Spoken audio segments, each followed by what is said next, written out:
Yes, I'd like to call the public service meeting to order, please. All members are present, and the last time we held a meeting was on February 10th, and we do have minutes to approve. If we could get those approved, please. So moved. Second. All in favor of the minutes, say aye. Aye. Anybody opposed? All right, thank you. Moving forward, we do have 4 new pieces in front of us today. The first piece is ordinance authorizing the Director of Public Service or his designee to enter into a contract or contracts without the formality of advertising for bids with the Rowland Company and Shelley and Sands Construction Company for the emergency repair of certain water mains and declare an emergency. And I see we have our very own Service Director, Chris Little, with us today. Thank you, Mr. Chairman, members of committee. The ODOT Beltway project has been going on for a couple years now, and there was 2 water mains that crossed 76. One was a 12-inch water main just before the East Avenue exit on 76. It's pretty much under the Hillcrest walking bridge. That 12-inch water main needed to be relocated for the new project and the new storm sewer that's installed. The other was, as they were out there doing the work, there's a 16-inch water main that crosses 76 near Summit Lake. It was leaking. So instead of doing this work ourselves, we contracted with the contractor that is doing the Beltway project. This is reimbursement for both of that relocation and that repair. They finished this work sometime late last year, and we just were invoiced for this work, and that's why we are seeking this passage to pay the contractor. Thank you, Chris. Appreciate that. Committee members, any questions or comments for Mr. Luddle? All right, any other council members with us today? All right, well, that's pretty easy, I guess. What's your pleasure on this one, Chris? Consent's fine. Consent? Okay, committee? Motion for consent. Second. I have a motion and a second for consent agenda. All in favor? Aye. Anybody opposed? All right, thank you. Moving on to our next piece is an ordinance authorizing the Director of Public Service or his designee to enter into a contract or contracts after publicly advertising for bids, requesting and receiving requests for proposals, RFPs, or requesting and receiving quotes for facility improvements at community centers and downtown buildings to prevent and or repair water leaks and declare an emergency. Chris, back to you. Thank you, Mr. Chairman and members of committee. This piece of legislation and the 2 following are something we looked at our facilities last year, and we start to build a plan, and we know the cost of these. So what we did, we decided let's do a 5-year plan, and this first one is for community centers and downtown buildings. So when we looked at our infrastructure, the first thing to do is stop any further degrading of our structure, which last year was a lot of roof repairs. It was to basically stop the leaks from coming in, and then this year is going to be to do some of those improvements that some of that water damage caused, or some of the things that just need upgraded. So to give you an example, last year we repaired roof leaks at Balt Street, Northwest Community Centers, Forest Lodge, Elliott Community Center, as well as we replaced windows in Ellitt's Community Center, Kenmore's Community Center, Lawton Street Community Center. This year, 2025, we will focus on more of the inside repairs. Some of those have inside ceiling or wall damage from the water, but also we are going to look to upgrade some of these facilities with LED fixtures. Obviously, that will save us money from our operating costs. Plus, when you go to LED, the lamps last at least 10 years, where when we had the fluorescent fixtures, they typically last about half the life, and obviously, they cost more to operate. So that's what the first one is for, sir. All right, no, thank you. I think that's a good move forward, especially with our community centers. Committee members, any questions or comments for Mr. Chris Luddle? Any other council members with us today? All right. Chris, moving along, what's your pleasure on this one? Consent's fine. Consent's fine. All right. Committee? Motion for consent. Second. I have a motion and a second for consent. All in favor? Aye. Anybody opposed? All right. Well, thank you. Moving on to the next piece. Ordinance authorizing the Director of Public Service or his designee to enter into a contract after publicly advertising for bids, requesting and receiving requests for proposals, other known as RFPs, requesting and receiving quotes and/or self-performing work for miscellaneous facility improvements at the Municipal Service Center, authorizing payment thereof and declaring an emergency. Chris. Thank you, Mr. Chairman, members of committee. This piece of legislation, again, is in our 5-year plan. Last year, out at Public Works, or MSC, we concentrated on building security and upgrading our fencing, and automatic gates. Obviously, that's a 24/7 operation. In the last 8 weeks, we've been in snow and ice almost every day, so there's people coming and going. But when we're not in snow and ice, APD, AFD, they're in there at night fueling up, and the place was wide open. We did have a few problems a few years ago with people coming in. Actually, I even experienced myself one time. I was out there late at night and this car flies in and he goes, "How do I get to the airport?" And I go, "What airport you looking for, sir?" He goes, "Akron, Canton." I go, "Well, this is Akron, Fulton." He got that off track. But we, with the money last year, we upgraded everything at Building 1. So we have card readers on Building 1, which is the main building. This year, we're going to concentrate on upgrades to the other buildings, Buildings 2 and 3. We'll put card readers and outside doors on those. Also in traffic engineering, where we are starting to construct our signs for our parks. The heater has failed, so this legislation will allow us to replace the tube heater in that building. So we can work all through the winter making signs. Sounds good. Committee members, any questions or comments for Chris? All right, any other council members with us today? All right, Chris, consent okay? Yes, sir. Motion for consent. Second. I have a motion and a second for consent agenda. All in favor? Aye. Anybody opposed? All right, thank you. We'll put that on the consent agenda. Moving on to our final piece. Ordinance authorizing the Director of Public Service or his designee to enter into a contract or contracts after publicly advertising for bids, requesting and receiving requests for a proposal, other known as RFPs, requesting and receiving quotes and/or self-performing work for the replacement of exterior lighting in various city-owned parks and declaring an emergency. Chris. Thank you, Mr. Chairman, members of committee. Obviously, this is the second year of a 5-year program. In 2024, there was 8 locations. We completely changed out all the metal halide or the high-pressure sodium.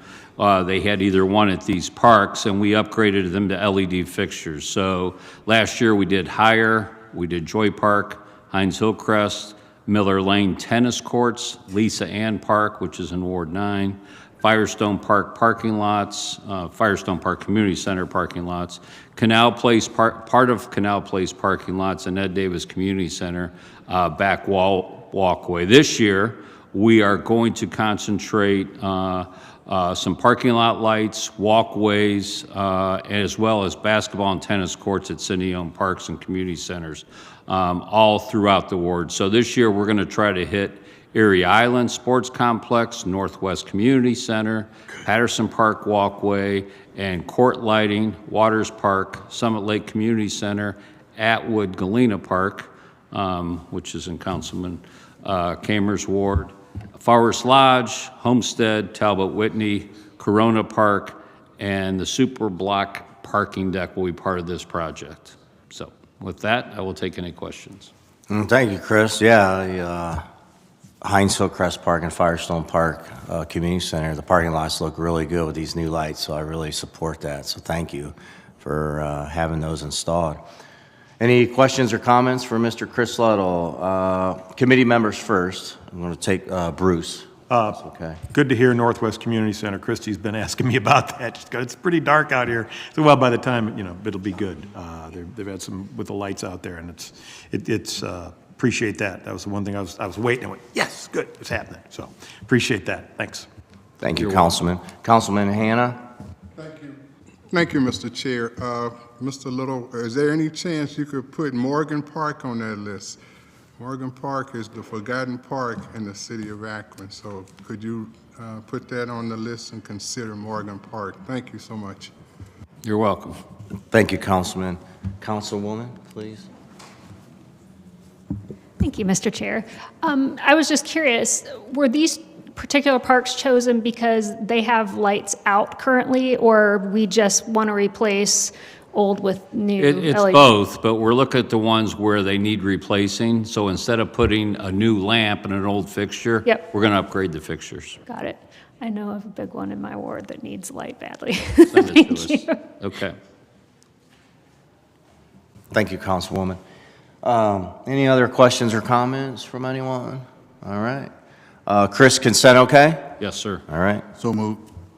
all right.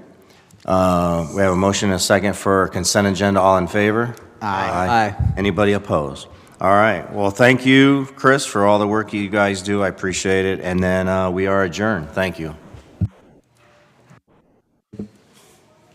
Our next committee today will be the Public Safety Committee, and it will begin at 2:15. Those committee members are McKittrick, Kamer, Lombardo, Hanna, and Davis. Again, that's the Public Safety Committee, and it will begin at 2:15. Thank you.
Okay, it's 2:15, and our next committee meeting of the day is the Public Safety Committee. Those committee members are McKittrick, Kamer, Lombardo, Hanna, and Davis. We do have all committee members present. Councilman Hanna did step away. Councilwoman Davis is joining us online today. So you do have a quorum whenever you're ready, Mr. Chair. Thank you, Clerk Viviano. I'd like to call the Public Safety Committee to order. We have previous minutes to approve. If I could get a motion. I'll make a motion to approve the previous meeting minutes. Okay, we have a motion and a second. All in favor? Aye. Aye. Any opposed? All right, we have a couple of pieces still on the regular agenda. Number one, we're going to continue with time. Number two, we're going to address today. It's an ordinance authorizing the mayor or his designee to enter into a contract or contracts without publicly advertising for bids with Paul Weiss, Rifkin, Wharton, Garrison LLP for provision of comprehensive use of force and community engagement assessment for the Akron Police Department declaring an emergency. We have the mayor here, our police chief, and Tony Ingram. The floor is yours, Mayor. Thank you, Mr. Chair. Thank you, committee members. Thank you, Madam President. Thank you, council members. We had a discussion 2 weeks ago regarding this. I know that there have been some discussions since then. I don't believe we've received further questions. So my hope is that we can have discussion today and ultimately move forward and have a vote on this proposal. Okay, very good. We have any questions or comments from any committee members? Any other council members? Yes, Chair. Okay. Councilman Garrett. Thank you for the opportunity, Chair. I had a chance to just take a look at the proposal. It takes talking to some of your constituents to really get a real understanding. It took me to one of my constituents to have a real candid conversation with me. And during that conversation, she told me, she says, Councilman, excuse my language, your ass would spend $700,000 for some trees to be cut down or planted, but you won't support an opportunity to help our poor white, black, and brown community with an issue that they have. And that laid on me, and it has laid on me. I had a chance to take a look at an issue dealing with Highland Square. Police officers driving up and down Highland Square at a crazy rate of speed, breaking the policy, speed policy, lights on policy, run into a young white kid's car, tears it up, he's stuck. I had a chance to take a look at another policy. Individuals going 70, 80 miles an hour, rustling with their Chipotle bag, breaking policy, not seatbelts not on, over the speed limit, not slowing down policy when they're going through red light. And it's not going to be until the famous Malcolm X said, chicken's coming home to roost, till it hits one of my colleagues' family members. And then they will realize how important this piece of legislation really is. For us to give a fighting chance. I love the chief, he's my buddy, but he's overwhelmed with the culture. He's overwhelmed with the culture that this police department has today. And so with that being said, I had a chance to reach out to Mr. Furnell, who's the expert. I mean, we're paying him. And Furnell sent me, I had a chance to go through Paul Weiss, I had a chance to go through Transparency, I had a chance to go through the law enforcement group, I had a chance to go through Greenleaf, I had a chance to go through Genesis. I went through them all. Paul Weiss stands ahead of all of them after speaking to Mr. Furnell. I just would ask my colleagues to really give this an opportunity because our community needs something. These police officers,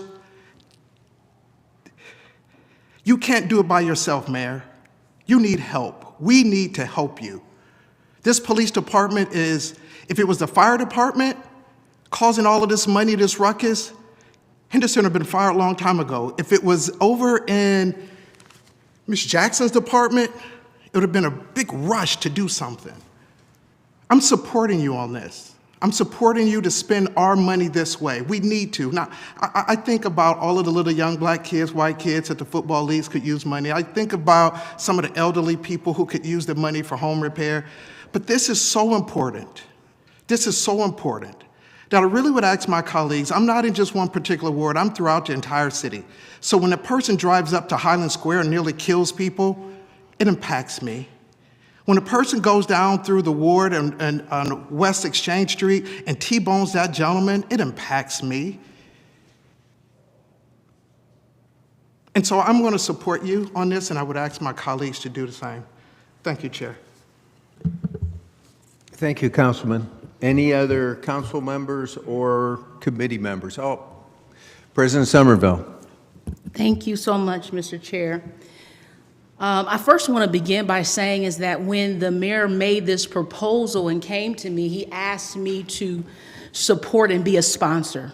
And I agreed to be a sponsor. And my name is stamped on this piece of legislation. It was not until I began to have conversations with people in my community who really challenged me and asked me questions that really and truly I could not give them the answer to, as to why we were spending this much money and why we had not looked at this or why we're not considering that. I mean, really good points and things that made me begin to think. It wasn't until then I decided to do my own research, where I reached out to a firm who does this work of looking and helping cities to review their use of force all across the country and working with extremely high-profile cases in big cities across the country, who told me that the price tag was too high and that we could still do this work and still make it be a product that we could be proud of, but we did not have to pay top dollar to do it. And so that is why I have to come back before this committee and say that I need my name to be removed as the sponsor of this piece, because my community has real concerns. My community is a community that is most impacted, right? Because they have the most interactions with police every single day. Again, we talk about the importance of community engagement. We need to begin to put the community first. I think there was a real misstep. After the killing of Jasmine Tucker, we should have brought the community together and asked them, how do we move forward? How do we look at our use of force? We can't ask the community, people who live in Ward 3, to come to the table and participate in the process that they don't see value in, that they don't see how it's going to change their immediate feelings and thoughts and interactions with police. Community engagement has to happen first. We can't have the plan, put it all together, and then throw it out and say, community, what do you think? On issues like this, we need to work with the community, because the community has a lot of answers that can help us do this work. Mayor, I've talked to you probably for the last 6 weeks about how can we find the middle ground? How can we move forward? Because we know that we've got to look at our use of force. It was our Anthony Fennell who came in. It was his recommendation, right? One of the very first things he said, we need to make adjustments and improvements to our use of force. So listen, I agree with that. I just don't think that the proposal that you have in front of us is the only option to do that. And I also think that there's a misconception, right, that us spending $600 and some odd thousand to look at the use of force, which is just one piece of the puzzle. Use of force is not going to change all of the issues that we need to address and look at as it relates to policing, as it relates to bridging the gap between police and community. There's a lot of other things that we need to look at. And I have asked, what are some other things that we can do? Can we get 2 other proposals so that we can compare? We couldn't really get that. Is there any way that we can rely on our local Akron talent to help us with this? We're fortunate. We've got the University of Akron that can help. We also have other community organizations and community Akron local law firms that could assist us with this work.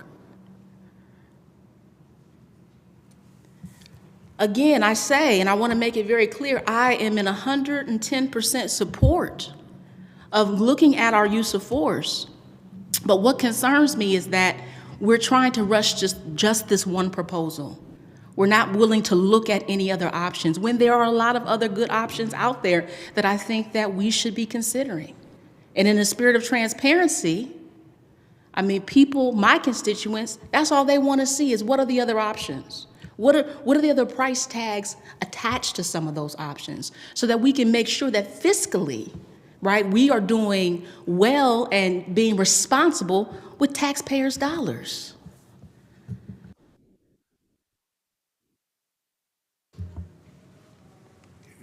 Thank you, Madam President. Jan Davis. Thank you, Mr. Chair. First of all, I'd like to say this has been a pretty difficult decision for me, but I have taken the opportunity to listen to my residents, attend the majority of meetings that have been held on this, and my residents are split. And so while I do appreciate the recommendations from previous task force members, I personally find the depth and breadth of knowledge and experience that 21CP brings unmatched in the industry, okay? So with that being said, I will be voting in favor of this legislation. Thank you. Thank you, Councilwoman. Mayor? Thank you. I just want to address a couple of things. First of all, we brought this proposal forward in the middle of December, and we have had a fair amount of discussion about it since then. This is an issue, use of force, that is the most significant issue facing our city. It is a matter of life and death. When our officers respond to a call that can turn deadly, a week ago, we saw that with an individual firing on our officers. We see incidents involving firearms happening at a higher and higher frequency. We see the likelihood of calls turning to use of force happening at a higher level of frequency. We owe it to our department, we owe it to our city, we owe it to every resident to address this as best we can. Now, folks will ask us why we didn't do an RFP. In fact, have asked us. Well, I have said that it was my intention as mayor of the city to review our use of force policy since I started doing this job. In fact, since before I started doing this job. Because I don't want to, just like you don't want to, shut down High Street and shut down Main Street and have this be the issue that consumes our days and consumes our nights as it has on too many days and too many nights in this city. And you don't do an RFP when you need to move with flexibility, when you need to move with speed. But we did do our due diligence. And we had someone with a whole lot of expertise speak to a number of firms and found that this firm was the most qualified. But when we were asked about the cost, when we were asked about other firms, we did more. We went back and asked those firms to share more information, to summarize their information, to put their qualifications up against what we had brought to you. And the qualifications of the Paul Wise and 21CP team are unparalleled.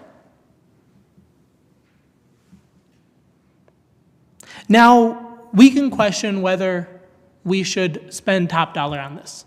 I will tell you, in 3 months of talking about this issue, I have not gotten an answer as to what would be an acceptable amount of money to spend on this issue.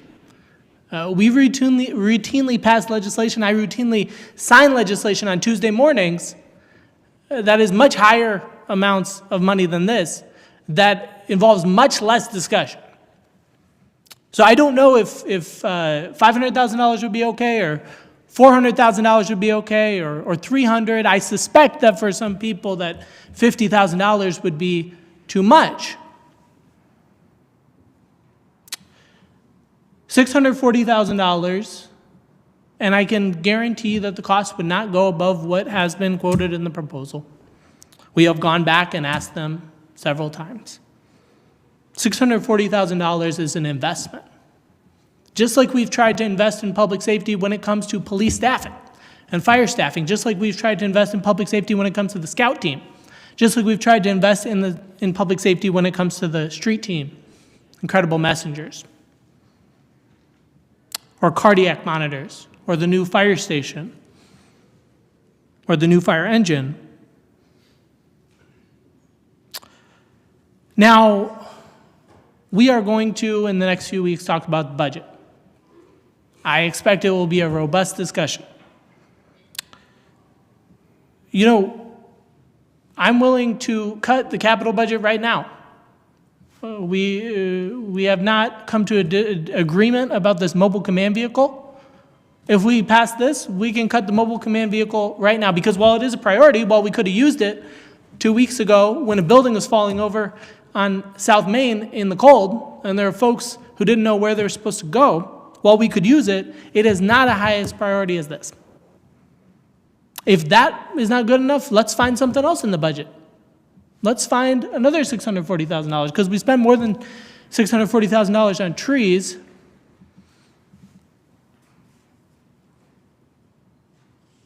Now, I agree, a use of force review is not going to fix all of our problems, which is why we are going to continue doing the work and have continued doing the work that is beyond that. It's why Chief Harding created a new subdivision on Friday.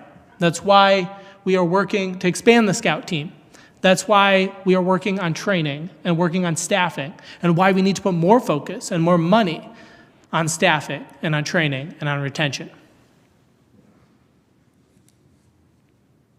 But a use of force review is especially not going to fix our problems if we never do it. Or if we say we'll do it in 6 months, or in a year, or in 2 years, or in 3 years. The reason this costs so much is because good community engagement costs money. It costs money to do this work well, to do this work intentionally, to bring in independent experts who can be thoughtful about the engagement. They're not going to do the work of scoping the project before they're given the approval to start the project. Because imagine if they had been doing the work these last few months. They wouldn't be getting paid for it. I absolutely agree that community engagement is essential to this work. I think that what sets this particular proposal apart, in addition to their qualifications, is the focus on community engagement, is the focus on bringing the voices of officers to the table, bringing the voices of the public to the table. Because there are folks who agree with some of the comments that Mr. Garrett made that I wouldn't fully agree with, right? There are folks who vehemently disagree with that. But all of those people have to be in a room having a difficult conversation for us to come up with policy and practices and procedures that work for our community.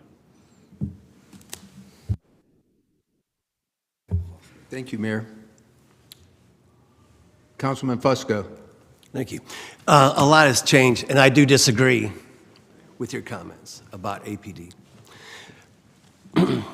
Whenever you make a phone call and your family or yourself or whomever and their life is in jeopardy, I want them there as fast as they possibly can.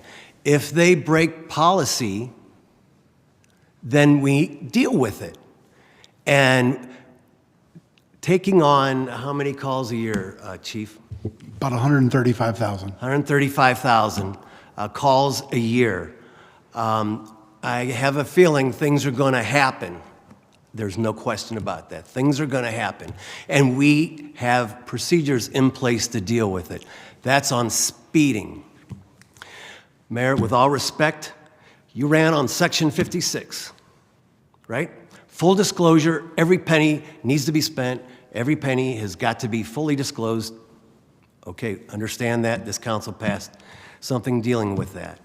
But what has changed since this initial proposal, what has changed is what's happening at the federal level. That's what has changed. And yes, we do have a whole lot. It's the Mobile Command Center has been on the agenda since October. Since October, I think that might be a hint. I don't know, and I don't want to speak for everybody. I agree with President Somerville, and I agree with Mr. Garrett. I agree with everyone in terms of we have to do something about the use of force. I think we all agree on that. We all agree that has to happen. How we get there is I believe, that's where the difference is. That's where the difference is. And as long as everybody is on the same page in terms of understanding that use of force, we can have a policy, but the federal level, that use of force, that's where it's all, that's in the courtroom. That's where it's handled, in the courtroom. You can write all the policies you want. We could make all, listen to the public and whatever they recommend, we could do that. However, at the end of the day, if we do go to court, which I think that's something to consider as well, is, going to court, and that perhaps this is not our purview, Mayor, it's your purview, but whenever we have situations, and we heard the stories about, there's a lot of risk involved going to court and this and that, but, I believe perhaps maybe it would be prudent for us to consider, maybe getting a law firm in here or somebody who can defend the city. That's another whole discussion, but having meetings and having public input, we all value that. You guys have a meeting every month on this, every month with your constituents. What's changed since the beginning is cuts at the Department of Education in the federal level. The U.S. International USAD, as we all know, Department of Defense, National Institute of Health, Department of Homeland Security, Environmental Protection Agency, Department of Health and Human Services, Department of Agriculture, Department of Commerce, HUD. And we're hearing that we're going to experience cuts from HUD that is going to adversely affect our continuum of care. Where's that going to fall? I don't believe for one second the state's going to come in and chip in. The feds, they're obviously not going to chip in. It's going to fall to us, the locals. Going to fall to us. That's the HUD piece. Department of Treasury, Department of Labor, Food and Drug Administration, Department of Justice, Social Security Administration. Whenever our families are adversely affected by this, what are we going to do then? We have to pick up our families in our city because they're going to experience these cuts. And the list goes on and on. The one part that I can't figure out, I hope somebody can explain it to me, why would you cut the Internal Revenue Service? I don't get that. That's where your money's coming in at. But they're cutting that, from what I understand.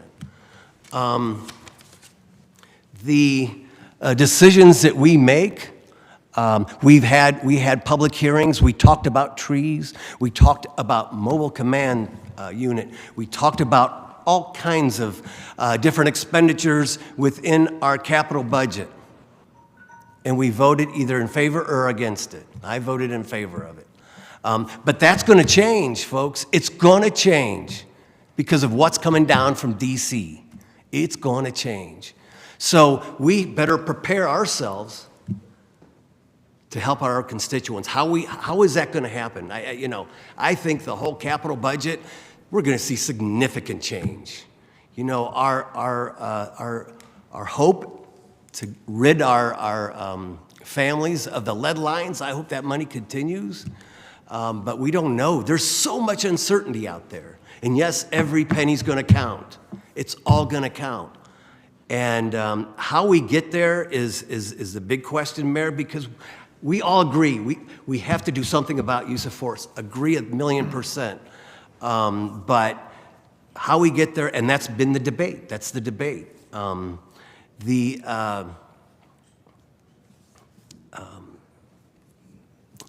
I don't know.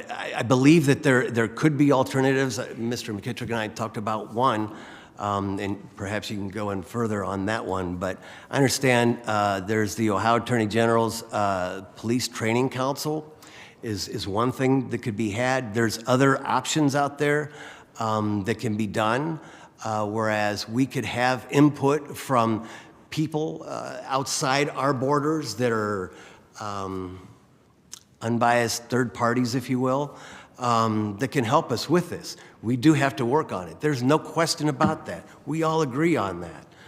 But in this day and age of uncertainty, we've got to make sure we do it, we do it right, and we do it economically. Thanks.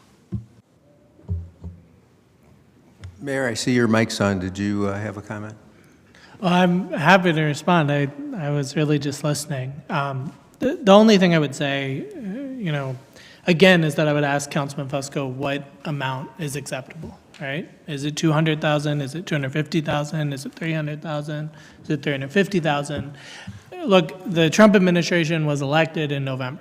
We brought this forward in the middle of December. No one here who didn't think President Trump wasn't going to cut funding. I went to Washington last week to advocate with our senators and advocate with the federal government to keep that funding in place. Now, again, I question why it's falling on this priority, right? Because this, frankly, is something we have never done. And again, the cost of not doing it is significant as well. Talk about litigation, talk about settlements, right? The cost of settlements has cost millions of dollars for the city of Akron. Folks can question me or question the law department and say, well, maybe you should have taken that to court, right? We are acting in the best financial interest of the city of Akron, right? Get a judgment at a trial that could be many times what a settlement was, right? And so the law department evaluates risk. But the best thing that we can do is take proactive steps to make sure that we have the gold standard of what we should do when our officers have to use force. The cost of not doing that is significant as well.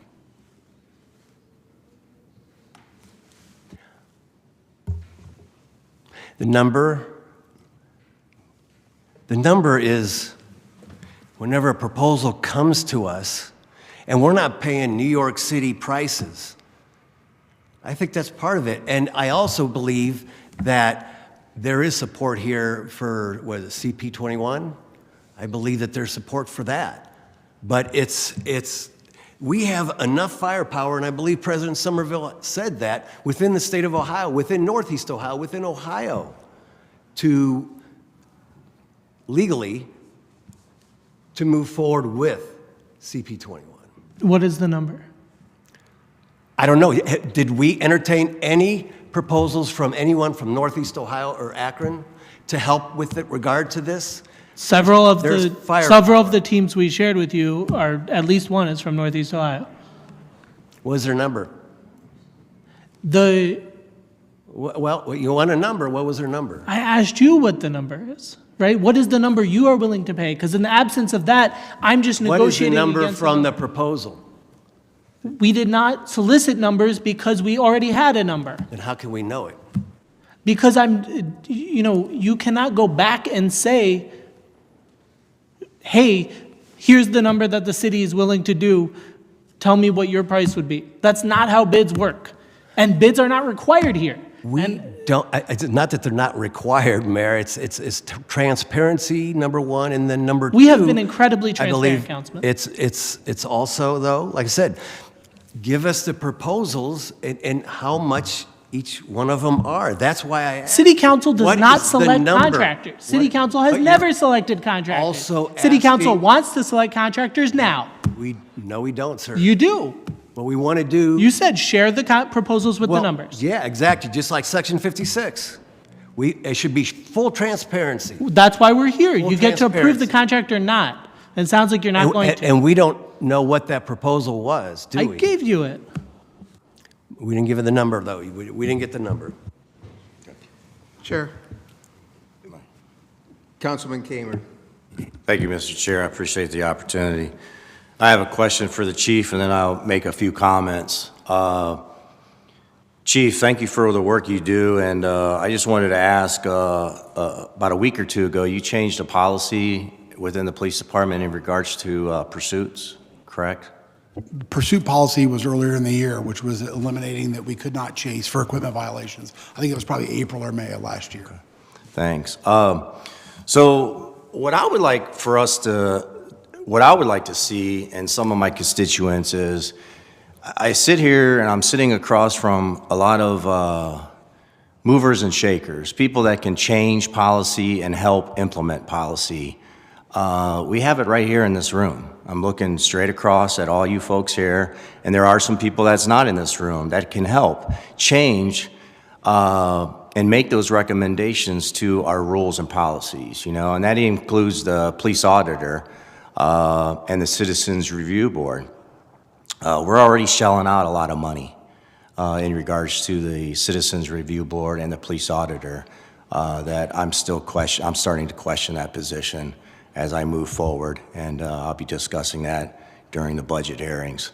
But what I think would set good with me is if we could get some of you folks to change some of the rules and policies and implement them, and then if you come back to us and say, here are some of the strides we made, some of the changes we made, but we do need additional help. That's something that we could probably go back to the constituents and say, hey, you know what? Now I can advocate for this money. But as I sit here, I'm looking across to you folks to help change and implement some of these policies and changes. I believe you can do it. I don't think we need an outside firm to come in and do all the work for us. Basically, that's what we're doing, paying someone to come in, do all the work, so some other people here don't have to work, okay? And then what we do is we might implement what their recommendations are. So what I would like to do is, what I would like to see is you folks to try to see if you can change some of the rules and policies, bring in some community partners, some of the local talent we have, and go from there. So that's my comments, so thanks. Thank you, Councilman. I'd like to address a couple things here as a chair. I don't think there's an overwhelming amount of people that are saying this shouldn't happen. Yeah, there are people, but I think you somewhat insinuated that you think that just this group does not want this to happen. And then you've talked about the aspect of, well, what's the price? What's the price tag? Well, I've had a continual amount of calls of people very concerned about spending this kind of money for a variety of reasons. Just like Councilman Fusco mentioned, we don't know what's going to happen at the federal level. And quite frankly, yeah, I thought there would be cuts, just like you mentioned, but I didn't think we'd see anything to the degree that we've seen so far.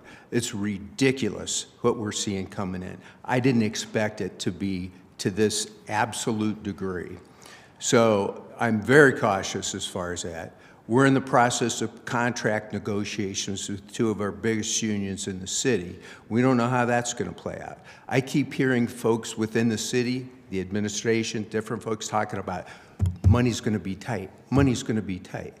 Well, we don't know how tight it's going to get because we don't know what DC is going to do to us. I continue to get phone calls of people concerned. I was at Councilman Bolden's last ward meeting. I had somebody come up to me and mention, why aren't we looking at the new law enforcement accreditation program? I know that, I'm pretty sure that we are part of the Collaborative Community Police Advisory Board, but this is a new program that's come out. And our governor says right in here, you can't put a price on professionalism in public service. So to ask what the price is, you can't put a price on it. You can't. But this, what they're doing here is free. It's free, F-R-E-E, free.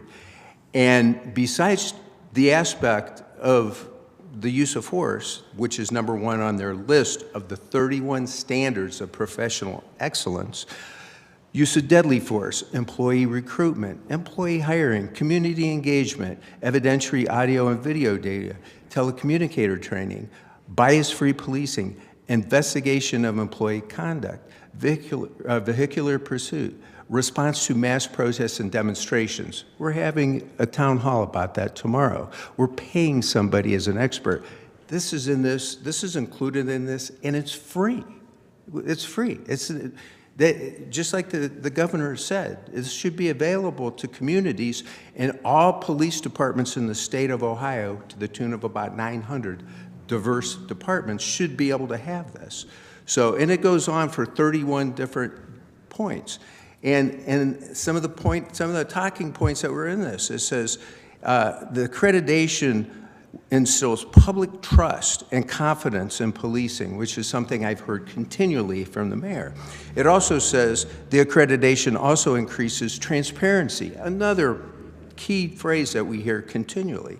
It creates meaningful, attainable, and sustainable standardization for Ohio law enforcement. So, and it's supported by the Ohio Association of Chiefs of Police. It's supported by the Buckeye State Sheriffs of Ohio. Our sheriff's office, I had a conversation with them, and they are all in for this. They are absolutely all in. So I'm just extremely concerned after I continually hear from constituents, not just in my ward, Mr. Bolden's ward, Donnie Kamer's ward, so on and so forth. They are concerned about spending this kind of money when there's things like this, and we have other options. So, Chief. Thank you, Mr. Chair. Thank you, members of council. So, reference to Ohio Collaborative, we are certified through the Ohio Collaborative. Crowd management or public order is one that we still need to do based on the fact that we'll have the town hall tomorrow. But we are certified in the other areas of that. We have been continually. They are coming out with, last year they came out with a more advanced and newer program. They picked a group of pilot cities to be part of that. We were not chosen for that. We do plan on opting in on that this year, which will even be more robust on that. So in the past, our use of force policy was approved through the Ohio Collaborative. One of those is yearly testing on that. So we have been in compliance with that. So I just wanted to share that information with you. Okay. I appreciate that. So I'm assuming you're talking about somebody who's an expert. Well, I would assume that Ohio Collaborative's an expert as well in this? So they use a team to certify that, but again, they have a minimum standard. You can add to their standards as well. As long as you reach their minimum standards and some testing and certification and other things for each different area, then you can stay certified. And we have to fill that out every year. You mentioned many of the areas there, and we're certified in each of those. Thank you. Sure. Mayor, you have a comment? Yeah, just building off of that, it is accreditation certification that will come to the organization and evaluate, but it is not the review that we're talking about, right? It is not a team coming in and researching our policies and practices, doing 6 in-person public engagement meetings, sitting down and listening for hours and hours and hours with our law enforcement, with constituents and community groups. Those are two different things, two totally different things. I agree we should do this, and we are doing it, and we've applied and will continue to apply. You know, I think Councilman Kamer raises a good point.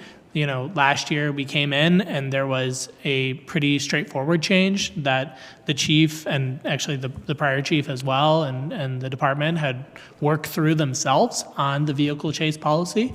You know, there was an opportunity to contract with Mr. Fomby at a very small amount as part of the litigation around the Copley Road incident for the crowd management and public order policy, and that meeting is happening tomorrow. There are routinely changes to rules and regulations around speeding, around other issues. Doing a comprehensive review of our use of force is something different.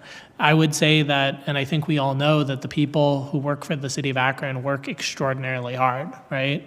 These are not slackers. These are not people who are trying to, find open time in their schedules, right? But at the end of the day, there is a limit to what we can do as a city. And what I would say is part of the reason why we have never done a comprehensive review of use of force is because we have not had the capacity and the bandwidth to do that. And frankly, also the expertise. I'm not a use of force expert. I don't think anyone here is a use of force expert. And here we are talking about gold standard. I know we don't like folks from New York, but we're talking about experts from around the country. Okay, before I go back to Mr. Garrett, are you yielding to Mr. Garrett then? Yeah, sure. Okay, Go ahead. Mr. Garrett. Thank you, Chair.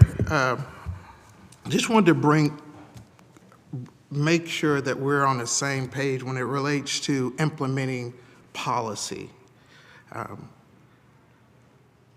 Culture devours policy all day long. We can come up with the major policies. The chief right now needs help with 21 CP. They need to come in and assess what's going on with our community. Signal Akron put out a report, a gentleman in the black community punched in the face. We should have a policy on that. Instead, we're spending taxpayer money on that. We're concerned about possibly spending $750,000 from 2021 to 2024. We spent $6 million of our taxpayers' money on a problem, yet and still this body is squabbling over whether or not we should spend another $607,000 to address the issues that's not happening in Ward 8, that's not happening in Ward 6, that's happening in the poor white, black, brown communities. And we owe it to them. We throw around Donald Trump. I feel like sometimes this is in the Senate because we're afraid to challenge. We're afraid to just say, hey, you know what? We need to spend this money for this community. We need to do the right thing for our community. But I fear some of my colleagues are afraid. They're afraid to go up against the police force. We have a gentleman by the name of Lisa who's over patrol. Can he, for a second, tell the colleagues that they're wrong and how they run through our city? Because nearly 70% of them don't even live in the city. So I can go 75 miles an hour up the street because it's not going to be one of my kids that's going to get hit or one of my family members' kids going to get hit. So we need someone to come in and help us out. This is sad that we're sitting here going over, but we got $700,000, not one question about what firm, what company, how much less can we get for these trees? But when it comes to helping these poor white, black, and brown people in our community, we want to fight over it. And that's sad to me. That's really sad that we have a McConnellist leader here on this legislative body hold us all up when we could easily go along and assist the mayor in this process. We could easily just go along. You know what? It's a problem. People are dying in our communities. That boy they shot nearly 17 times after that kid after he laid there on the ground. Really? But it's not until it hits your home. It's not until it hits one of your kids, one of our grandkids. Driving down West Market at nearly 80 miles an hour while messing with a Chipotle bag, who's going to punish those guys? Who's going to tell them that it was wrong? So now we got to pay for these two officers while they sit up and collect a paycheck? What about the poor black man that was just driving along, doing what he was supposed to do, while an officer did not go by policy, flew right through that red light? There's a policy that said you need to slow down. But you nearly killed this gentleman. All of our policies when it comes to police needs to be reviewed. But we struggle with this. Are we afraid of Lisa? Are we afraid of these police officers? 70% of them don't even live in Akron. They don't care. How could you possibly care? You don't live here. But I live here. This is my community. This is my home. And we have a colleague that's here that deals with auditing and budgeting. He has to know that $6 million is crazy, and we haven't even gotten to the Jasmine Tucker settlement. We haven't gotten to the Jones settlement. We haven't gotten to the De'Ara Field settlement. We haven't gotten to the Tavir settlement. But until it hits your community, until it hits your front door, I'm tired of black folks being killed in the streets. The police now, absolutely, if my daughter was in a situation, I need the police to be there. So don't play me like I'm against the police, not at all. But I'm against doing nothing. Our community can't have nothing again. And I'm sick of it. You know, it is something that we really need to sit back and say, you know what, on this particular issue, I'm gonna go with the mayor. I'm gonna support the mayor on this because too many people in our community are dying and being hurt because of it. Thank you, Chair. Thank you, Councilman. Councilwoman Boyce? Mr. Chair, can I just respond to that briefly? Sure. I think the chief would like to as well. Look, I think this actually highlights the issue. Over this issue, I think Councilman Garrett has said that I should resign, I think, has said that I'm doing the wrong thing on several of these incidents. I don't agree with his perspective, frankly, on many of these incidents, right? I don't agree, frankly, sir, with your rhetoric, but we have a lot of people in our community who, frankly, see these issues one way, and we have a lot of people in our community who, frankly, see these issues another way. And I think as long as we keep having these discussions here in this room and don't actually have them in a process that will have a tangible outcome, we are going to spin ourselves in circles. We are going to yell at each other. We're going to scream at each other. We are going to get nowhere. We're going to see further division. There are people who don't believe sitting here today that Mr. Marcus shot at the officers because they don't believe in the system. And when we don't take action, when we don't take reasonable, tangible action, we are playing into the hands of people who see these things in the most extreme ways. Thank you, Mayor. Chief? I appreciate it. Thank you for that. So a couple things have come up that have kind of veered off from the topic, so I'd like to address a couple of those because I can't leave them unchecked. Reference the speeding and holding people accountable and the deputy chief and others, we hold people accountable every day in the police department. They speed, they break policy, they get disciplined from that. They get retrained, they get written reprimands, they get time off. That happened in that incident in Highland Square. The process is still playing out on the most recent one, but we do that every day. We have discipline hearings all the time. Our officers responded, as we mentioned before, over 135,000 calls for service a year. They do an amazing job. They come with a call to service every single day. When people are running to gunfire, it's them. So I'm a little frustrated with where that kind of went and that there's no one standing up for what the officers do every day. They do. So thank you for those who did. And I don't know that I'm not trying to make it personal that way, but I can't sit here without representing that. Our officers, they care. Whether they live in Akron or not, which is a different conversation for a different day, they care. They come here to serve. They come here with a call to serve. We ask them why they want to be police officers as part of the interview process, and they want to serve people. They want to make a difference. They want to make an impact, and they do an excellent job. I mentioned it earlier, and I'll mention it again. Use of force is a significant issue, but it occurs in less than 1/4% of the calls for service we respond to. It's one of the most critical things we do, and it can tear a community apart when it's not done the way we want. And that's why we need community engagement. That's why we need to have the conversations around what that looks like so all sides can be represented. But I'm struggling sitting here at some point to say there's no accountability. I'm blessed with a strong leadership team. We added 2 more deputy chiefs to it last week, and I'm extremely confident in every deputy chief we have. They come with a call to service. They want to make a difference. So I thank you for allowing me to speak. Thank you. Thank you, Chief. Councilwoman Boyce. Thank you, Mr. Chair. I just wanted to I've heard a lot of people talk about a lot of different approaches to this, and I first have to say I appreciate that folks are taking this seriously because it is a lot of money. I mean, it doesn't matter how you slice and dice it, it's a lot of money. And this should be a seriously thought through conversation. I I just want to mention, I was in nonprofit work before I started on city council, and, I learned really quickly that sometimes in order to get buy-in in your community, in order to move the needle on belief, and the belief that something can change, you do need to have outsiders come in and help.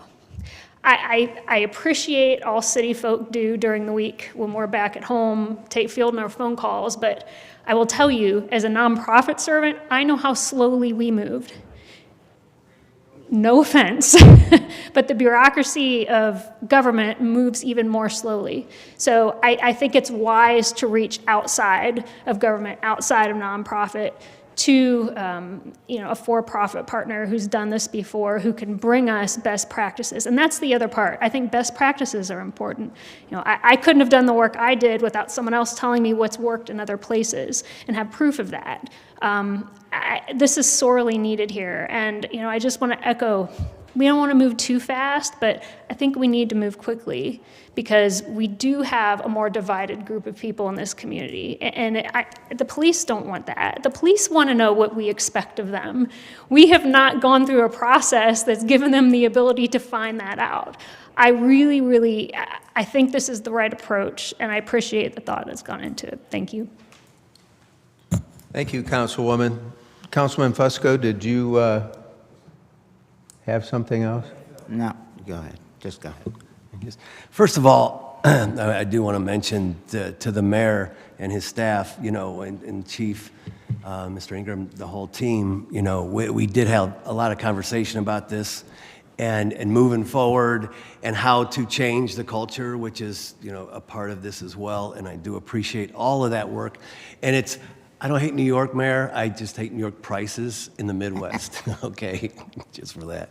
But for someone to stand up on this floor and say that we are afraid of the police is unforgivable, man. You can't be saying that. The thing of it is this: you have no idea what Brad McKittrick, what all of the council members do all the time as ward council members, and the work that they put in, and whenever they challenge APD, whenever they challenge the Public Service Department, Mr. Kamer stands on the floor and challenges the administration. I mean, for somebody to say that is unbelievable. And whenever you go back, you want to talk about being afraid of the police department and the fire department. You should have been here, I think Bruce was here, during the days that we had residency. Whenever you had all the unions come down and come after us because some of us on council believed that residency was good for the city of Akron. Okay, many of us, all of us, believe residency was good for the city of Akron. The voters of Akron voted for residency twice, and it was a court that overturned the decision. But many of us on council had the courage to stand up to the unions and to the people in blue and in red who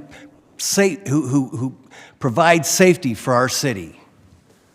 So you shouldn't talk about things you don't know about. And I think it's well known, your position on policing and the Akron Police Department. So yeah, that's something else for another day, I guess. But the thing of it is that with regards to this, we all want our city to be safe. We all want to review the use of force. It's just how we get there, Mayor. It's how we get there. And right now, we just probably can't agree on this piece here. I don't know. I'm not going to answer for everybody. But I just think we need to continue the conversation regardless of where this particular piece of legislation ends up.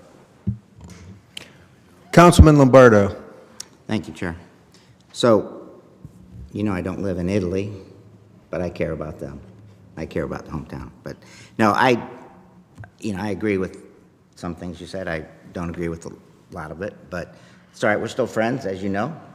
I agree with a lot of council people here, what they've said. We talked about community engagement. And I am not opposed to any sort of additional training in any field that you're in. I mean, I wouldn't doubt today someone in our HR department maybe broke policy. Someone in our service department maybe have broken policy.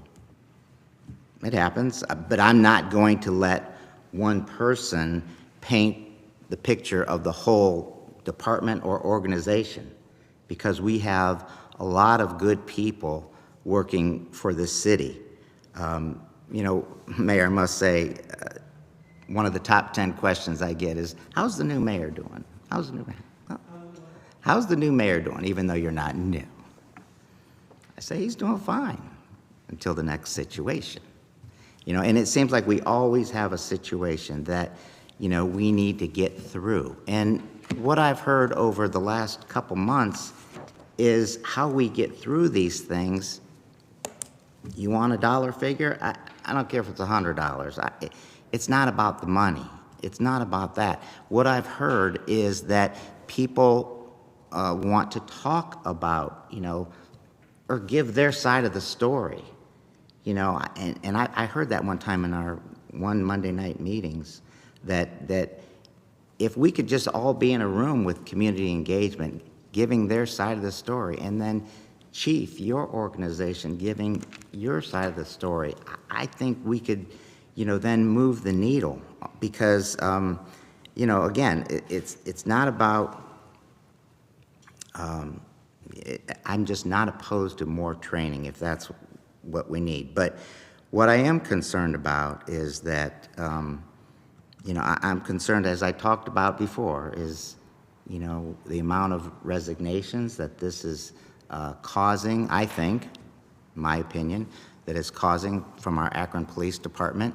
From 5 years ago when there was like 5 or 6, again, don't quote me on all these numbers, but it just has grown every year since 2020, from 5 to 11 to 16 to 19 to 24. I think I'm pretty close on that. I don't know, Chief, but so I'm concerned, again, what I talked about last week or 2 weeks ago. You know, there's the offense and the defense. I'm concerned about our defense. You know, defense wins championships, if we're going to use that analogy. So I just, you know, continue to say, be careful what you wish for. Those men and women that wear blue, and the men and women in our fire department, of course, you know, I couldn't do that job. And I know that we've all been invited to, you know, ride along in the car and ride along in the truck. And it's not for me. It's not for everybody. But, you know, what did the chief say? You know, you ask these people why they want to be a police officer, because they want to serve the people. They're not waking up every day and figuring out what kind of, you know, trouble they can cause. They get these calls, and oh my, we watched those videos over the weekend. I'm sure the heart rate is up, the blood pressure's up. I don't know if there's time to pull out a manual for policy, but they're doing the best that they can to protect the other 99.5%, I guess. So I'm not going to belabor this. If you're ready for any type of motion, I'm ready to give a motion if we're all done speaking. And I'm sorry, Mr. Mayor, I'm going to make a motion for an adverse report. Okay, just for a moment. I'll recognize you, Councilman Garrett, but just like the chief said, I'm going to stay on subject. And it seems like it's belabored and it's starting to be a debate. And if you can stay on subject on what we're talking about, that's great. Thank you, Chair. Staying on subject as it relates to the review of policy, use of force. I think it's really important prior to us taking that vote is that we understand when we hold an agency to account. When I put on that uniform, the 10th Special Forces Airborne Unit, to fight for this amazing country, that's law enforcement. That's what that is. When I put that uniform on, it was for law enforcement. I stand behind law enforcement. But I'm not afraid to point out when it's wrong. And so as it relates to my rhetoric, as I talk about this, dead bodies make your rhetoric move differently. And so if my rhetoric offends, it's the dead bodies that bring about that certain rhetoric. I appreciate what the chief is doing with the police department. He's trying his best. But I really would appreciate if he got a little help with 21 CP. I wish my colleagues would please consider giving the mayor the tools that he needs in this space, giving us the tools with this particular review to help out, to help our community. It's a small ask. It's a small ask, and I'm supporting of it, and thank you. And I apologize if my rhetoric offended the overarching police force. That wasn't my intent. My intent is to point out the individuals that are wrong and need to be corrected and adjustments needs to be made. I am for law enforcement. Thank you for the time, Chair. Thank you, Mr. Garrett. Mr. Lombardo, was that a motion? Mr. Chair, I think Councilman Bowden had something, and I just had one other comment after him, if that's okay. I'm sorry? Councilman Bowden had a comment. Oh, Bolden. Yes, sir. Thank you, Mr. Chair. Thank you, Mr. Mayor and Chief and Madam President. You know, I was appointed by this council in July of last year to represent Ward 8. I take that very seriously. And I take with the 18,000 people that I represent, and I'll never be able to get all of their opinions of what they say and what they need and what they want. With this issue, I've tried to get the word out. I send a newsletter out every month. It's been in 2 of the last 3 newsletters about this to get comments from people. And the comments that I seem to get is the money issue, is how much money. I don't know what the correct amount is. And I don't think they do either, but I think what I'm hearing from more people than anyone else is that the amount of money. As I'm walking the neighborhoods to get to know more of Ward 8 and the different areas of it, I'm hearing the same thing, and I heard it over the weekend again, that this is a lot of money. Are we going to get, what are we going to get out of it? And I can't tell them. We're going to get a review. We're going to review. The questions that come up is the implementation part of it. I know we're going to do everything we can to implement it, but what's the cost of that? How is this, what's the cost of it as far as the more training? How is it going to be implemented down the road? I don't think any of us have any idea on that. Maybe you do. I would love to hear that, because I don't know what that's going to cost, because we don't know what they're going to tell us. But we know there's going to be more training involved. We know there's going to be other things that we need to do.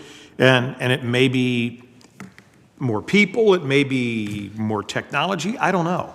But that's what I'm hearing, and I have to represent these people. I mean, this is what I was asked to do. This is why I got back into this. I did it in the 90s, and I got back in it because I care, and people don't normally have that voice in the city.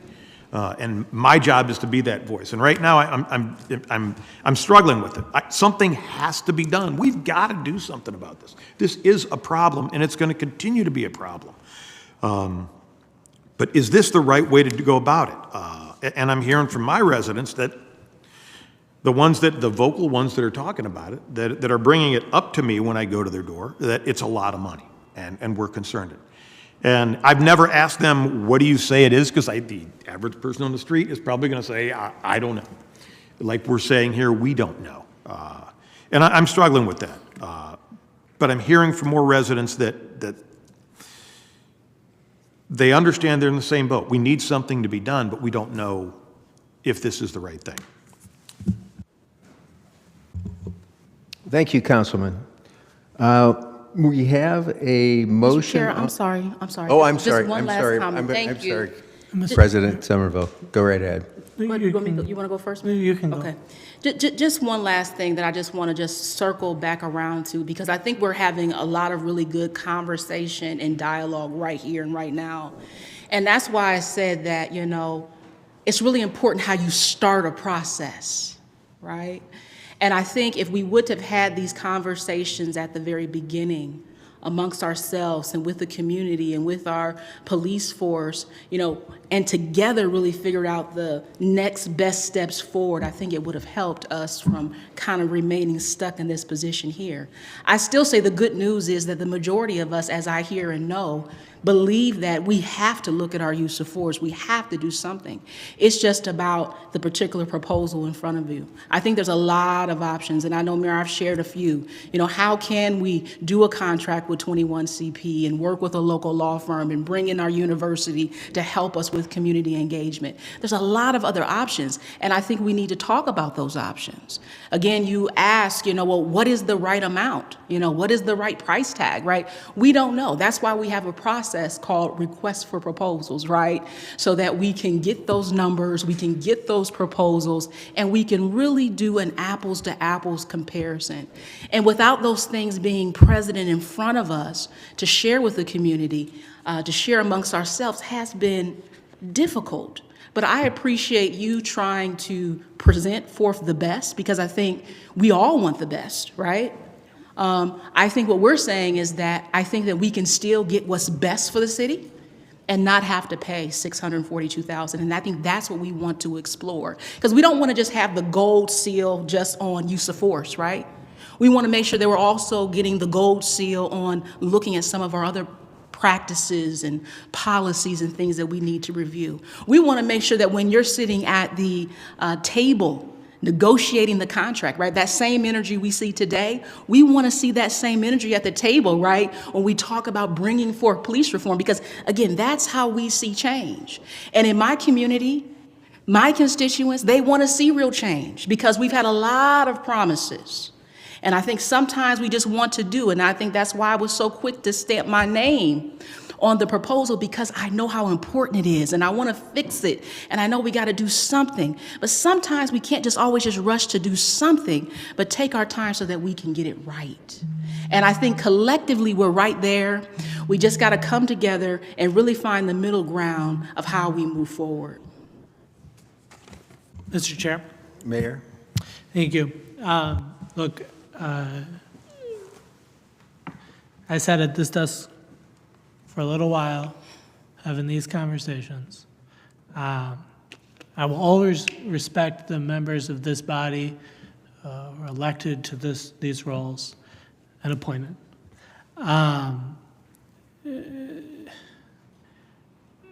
If we do the same thing, we get the same result. Mr. Lombardo gets the same question I get, right?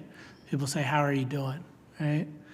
And I say, one day at a time, because, I hope every day that this phone doesn't ring in the night and it's not the chief or Chief Henderson with some bad news. We've had too much bad news in the city. We've had too much bad news for many years, frankly. And there's no one thing that, we're going to flip a light switch and things will be different. But this is something we can do. The police auditor and the oversight board have asked us to review and revise our policies. I was elected to bring change. I've put forward the best proposal to do that after months of review, even before it was introduced. And so I stand behind that. I put my name behind that. I'll bring the same energy here. I'll bring the same energy everywhere. Thank you. I'll bring the same energy to housing. I'll bring the same energy to education. I'm not doing it for me. I'm doing it because I believe in the chief. I believe in his team. I believe in our city. I believe in this council, even when I'm disappointed. We have to do something different. And this is the opportunity.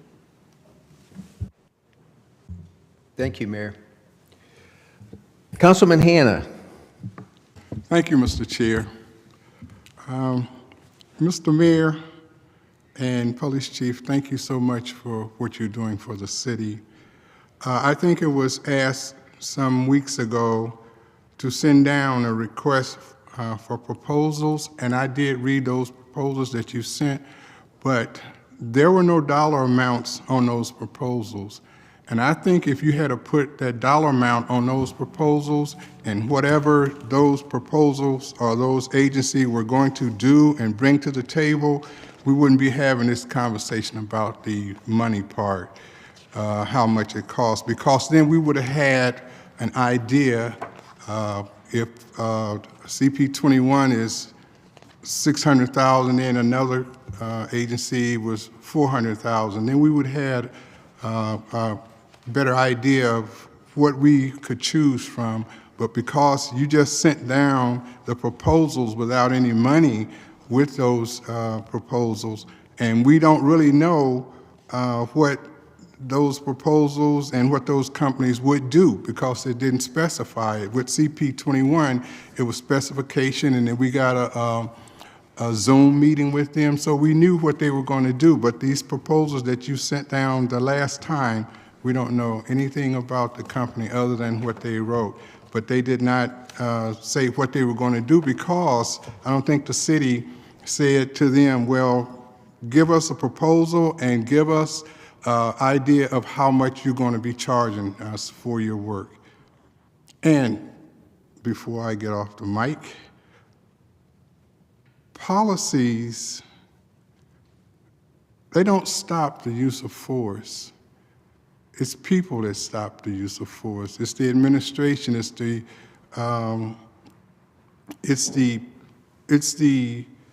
people acting. It's the administration saying to FOP, you can't do this, you can't do that, you know, and putting this in writing in their contracts. Now, we can have the CP21 come in and do the recommendations, but will the FOP say that they will adhere to those proposals?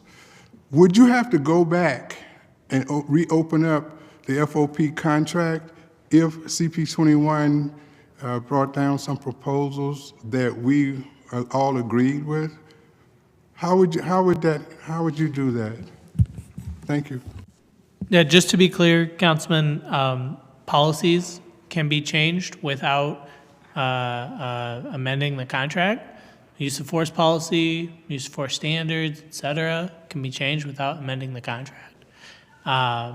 It is possible that there could be other recommendations that would require amending the contract, like if they suggested changing the disciplinary process, you know, as we've talked about, but policies can be changed, and I intend to bring the same energy that I bring here to changing those policies, to strengthening the way we engage with use of force to get the best outcome for our officers, so we have the best defense, so we have the best team, so we have the best outcome. Sorry, my wife is calling me. The last thing I just want to mention, just briefly,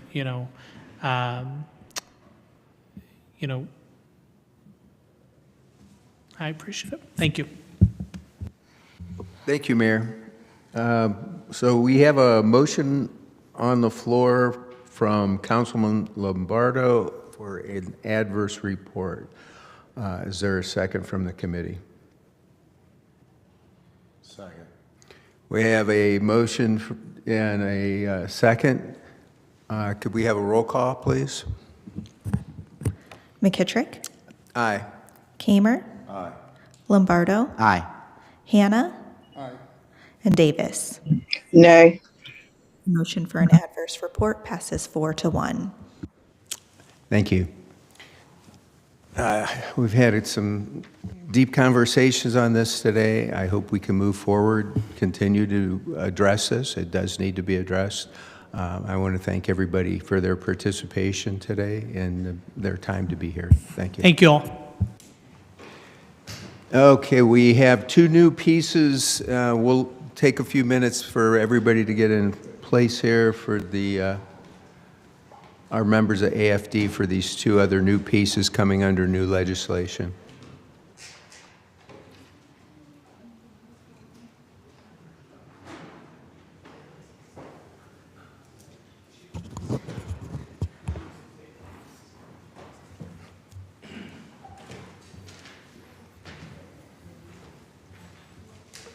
Okay, the first piece to come before us is an ordinance authorizing the mayor as designee to enter into a contract or contracts without the formality of publicly advertising for bids with Summa Health to provide the education and training necessary for fire division employees to achieve the required paramedic certification declaring an emergency. We have Deputy Chief Pascu and we have District Chief Kelly here with us. I think Chief Kelly's going to present on this. Yes, thank you, Mr. Chairman. Thank you, members of the committee. Yeah, this was the legislation for, we're going to have 9 of our employees attend Summa Health Systems to become paramedics. Normal course of action for us, everybody becomes a paramedic. Minimum they have to do is 10 years right now per contract, and then they're able to bid out. I believe the original legislation was written for 82.2 would be no more than that. They're only sending 9, so the new total would be 61,650 would be the total. That includes books, everything that Summa collects. And I'll take any questions you guys have. Chief, has the class started yet, or is this? It has. They start has. in January. So I assume it's kind of important to get this passed, since they're already in class, to pay the fees on this, so. It is. We generally do 3 installments with them, and we've already paid some of the books and stuff, so. We have any comments or questions, Mr. Lombardo? Thank you. Just a little bit of education here. So when you take the fire test, or, you know, you want to become a fireman, firewoman, you have to do paramedic training also? Is that, you said the first 10 years? Well, yes, you become, if you are not already certified, you become a firefighter 2 on the fire side. Then you become an EMT, which is below paramedic. And these people are EMTs going to paramedic school. Then you become a paramedic. And the contract states right now you have to do 10 years as a paramedic. And then you're able to bid out and become an EMTB again. That's how our system is working. Can you just bid out to be a fire person? Is that the way it works? No, the state of Ohio makes us be an EMTB as long with a firefighter. Okay, all right. I just wanted to know. No, that's Thank fine. you. No, I'm all for it. Thank you, Councilman. Any other questions or comments from any committee or council members? Suspension of the rules, and could we get a motion, please? I'll make that motion to suspend the rules with a favorable report. Second. We have a motion and a second. All in favor? Aye. Aye. Any opposed? Okay, thanks so much, Chief. We'll get that out to council tonight. We have a second ordinance coming before us today, which is authorizing the mayor or his designee to enter into a contract or contracts without the formality of publicly advertising for bids with Lexipol to update, revise the Akron Fire Department standard operating procedures and standard operating guidelines in declaring an emergency. Chief Pascu, are you presenting on this, sir? Thank you, Mr. Chairman. I am presenting on this. The Akron Fire Department's current standard operating guidelines are outdated, in some cases not fully aligned with the Ohio Revised Code and Ohio Administrative Code, which creates some legal risk, inefficiencies, and inconsistencies on how some of these policies are applied across the fire department. Some of the benefits of going with Lexipol to do this: it's going to reduce our liabilities and legal exposures. It's going to enhance our firefighters and public safety. It's going to improve operational efficiency and standardization. It's also going to allow us to apply for more grants and receive funding, because some of those grants and fundings require that we be aligned with the Ohio Revised and Ohio Administrative Codes. Thanks for that, Chief. Just for anybody that doesn't know, this is quite a good-sized binder that has a plethora of information in it. And like the Chief was talking about, there's a lot of moving parts, a lot of things change from time to time, so this is very important to bring everything into accordance, so we are not in violation of the revised code. So are there any questions or comments from any of the committee members or other council members? Suspension of the rules, Chief? Yes, sir. Okay. Could I get a motion? Motion to suspend the rules with a favorable report. Is there a second? Mr. Hannah. All in favor, aye? Aye. Any opposed? Okay, we'll get that before council tonight. Gentlemen, appreciate your time down here. Apologize for the delay. I know you guys have a busy day. We have nothing further to come before public safety, and we will be adjourned. Thank you. Thank you, members of council. That is the final committee meeting of the day. Council will meet in regular session at 6:30. Thank you.